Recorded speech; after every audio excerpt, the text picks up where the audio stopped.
菅無二さん、当時26歳。爆心地から 4.6 キロの江場三菱造船所で被爆しました。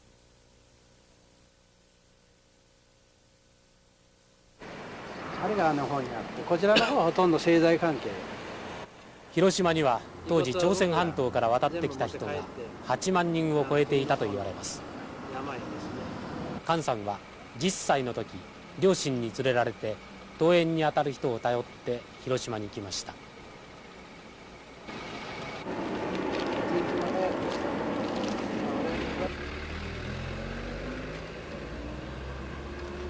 現在焼肉屋を経営する菅さんは、韓国人被爆者としては初めて証言ビデオの中で被爆体験を語りました。いつものことで広島の上空にP-29がこう飛んでいきますですね。行った後になって警報が鳴るというようなことでね、もう慣れっこになってましたです、ある程度。ですからまさかあんな恐ろしい原子爆弾というのが落ちるなんて夢にも思いないようなそういう状態。ただこの中には若い20歳前後のこの韓国から徴用されてきた若い人たちが非常に衣食住が十分でないために苦労しておりまして、その姿を僕はよく見てますけれども、我々自身も生活に困っているから何もしてやれない。また彼らは彼らで非常に統制された生活してましたんでね、随分苦労したと思いますよ。人種差別といいますかね、朝鮮人という差別、例えば洋という言葉を使ったり、朝鮮豚とかいうふうにしてですね、非常に汚い表現を使ってですね、子供だけでなしに大人に至るまで、特に大人の社会はひどかったですね。これは朝鮮人という特殊な眼差しで、それから生活の程度が低いもんですから、なおさら休みの日には近くの同胞のうちへ行って食事をやられると、そういう生活をしておった。この着るものもですね、本当代用衣料っていいますかね、普通のこういう繊維じゃなしになんか木の皮でも取って作った編んだようなそういう衣料品、国防色の服を着てましたけど、非常にかわいそうなことをしました、この人たちね。そういう若い人たちの姿が今こうしてここへ立っていると、当時のおぼろげながら思い出すんですね。ピカが落ちた瞬間は僕はこの中におりまして、ちょうど倉庫の中に入ってたんで被害を受けなかったんですけど、家族たちの安否を気遣いながらここから避難していった、そういう記憶がございますけども、何しろもうあの辺がずっとみんな焼けてましてね、ちょうど幸いに暁部隊の軍人さんがこの渡し船を出してくれたんで、先から吉島の刑務所のところに渡してくれたんで、あれから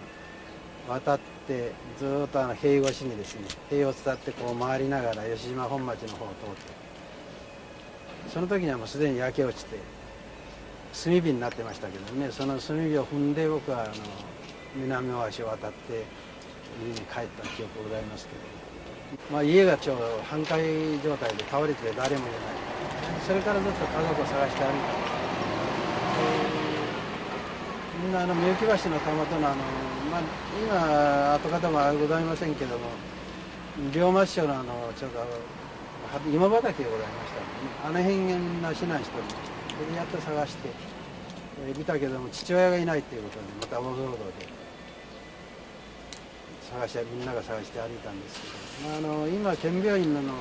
敷地になってますところが昔は陸軍の共済病院だったんですね。ひょっとしたらああいうところへ収容されているかもわからない、そこも1ヶ月も見たんですが、もう玄関入ってみてもですね、もう入り口からもう両側廊下かと言わず、もう部屋と言わずですね、もう被災者の群れなんですね。中にはもう亡くなっている方もいたろうし、また少しは動く方もいましたし、探すのに随分苦労しました。でとうとう諦めて家へ帰ったら、やっぱ家族の者が来てまして、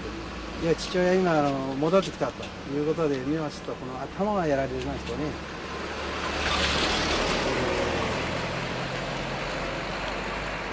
まあその程度ならいいんじゃないかと、まあ、安心はしたわけですけど、それから3日間ほど龍馬師匠の後へ蚊帳をつって野宿してたわけですよね。まあ、しかし幸いにして雨が降らなかったからよかったけども、あれですよ、野宿をしながら交互でやっぱり火の残りで言ってますか、こういうものがこう燃えてる、それから電信柱がまだくすぶってる、そういう状態を見ながら、一体これから先どうなるんだろうかと、そういう不安に駆られた幾日かを過ぎた、過ごした、そういう思いでございます。なんか60年間か70年間は草木も生えないだろうという話が出ましてですね、いやこれは大変なことになったなと、そういったことをした思いがございます。それとともに私たち韓国人の場合はね、すぐとっさに思ったのは15日過ぎてですよ、戦争が済んで思ったのは、例の関東大震災の時に、いわゆる朝鮮人皆殺し申請っていうその流言飛語っていいますか、そういうものがあったりして、まあ約7、8千人の犠牲者が出たんですけど、ひょっとしたら我々もここでおかしな目に遭うんじゃないかと、そういう恐怖感というのがやっぱり湧きましたですね。父親も亡くし、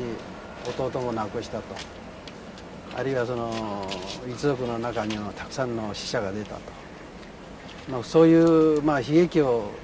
乗り越えて、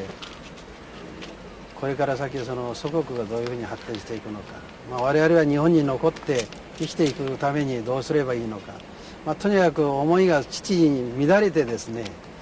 どうしようもなかったんですけども、結局、帰ろうというのがほとんどの意見でしてね、だからもう家族は全部帰ったわけですよ。で僕だけ残ったんですけどね、僕が残ったのは、いろんな処理のする問題も残っておったし、また帰っていってもですね、何しろもう20年間自分の祖国を離れておったし、それから言葉も十分でない、それから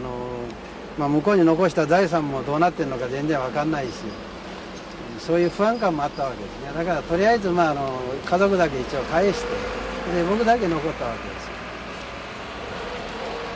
す。それから、しばらくしてどんどん帰っていった人がまたどんどん戻ってくる傾向だったんですね。で話を聞いてみると、いやこれもう向こう行ってもうとてもじゃないが住みにくいというふうな話を聞いて、僕も、もう少しじゃ様子見ようかということで、それが2年経ち3年経ちするうちにとうとうこの43年間ここ今残って生活するような、そういう状態になりましたしね。例えば肉体的にはその後遺症に悩まされたとか、そういうものはありますか？他の方にはひどくはなかったんですよね。私は37、8歳ぐらいまではですね、非常に体が弱くてですね、高血圧とそれから神経痛、脊髄をやられたのかどうか知りませんけども、これで随分悩んだですね。だから当時は原爆手帳をもらうまでは自費だったでしょ。だからこれが大きな負担だったですね。僕のいわゆる青春時代っていうのは一体何だったんだろうかと思いながらね、差別とそれから貧困と、そういうピカドンという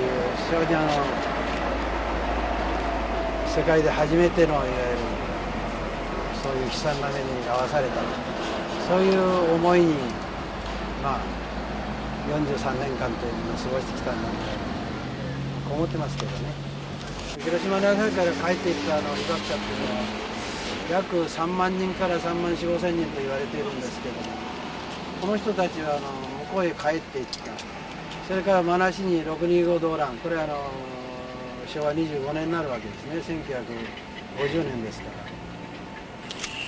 引き続きこの動乱があったと。だから後遺症のことよりも、まずとにかく戦争のために戦争に巻き込まれて苦しんだという、そういう二重の苦しみを受けたわけですけども、我々が祖国を追われてですね、そして仕方なく広島長崎に来てその原爆にあった。これはやはり日本政府なりあるいは日本の国民のやっぱり頭の中にはですね、加害者的なその意識というものをやはり持つべきだと思います。被害者だけじゃないんだと、やはり加害者的な立場もあるということをやっぱり認識してもらいたい、そういう気持ちがやっぱり強いですね。原爆というのはその菅さんにとってはどういうものであったんですか？非常に難しい質問ですけども、原爆が我々の植民地を解放したと、その一助にはなったことは間違いないと思います。それからなんて言いますか、この世界にですね、戦争というものがね、二度と再びあってはいけないんだという一つの警鐘だった。だから戦争をなくするためにはどんな努力でもしなきゃならない、そういう責務が生きている我々に与えられた一つの警鐘ではなかったの、そういうふうに思うわけです。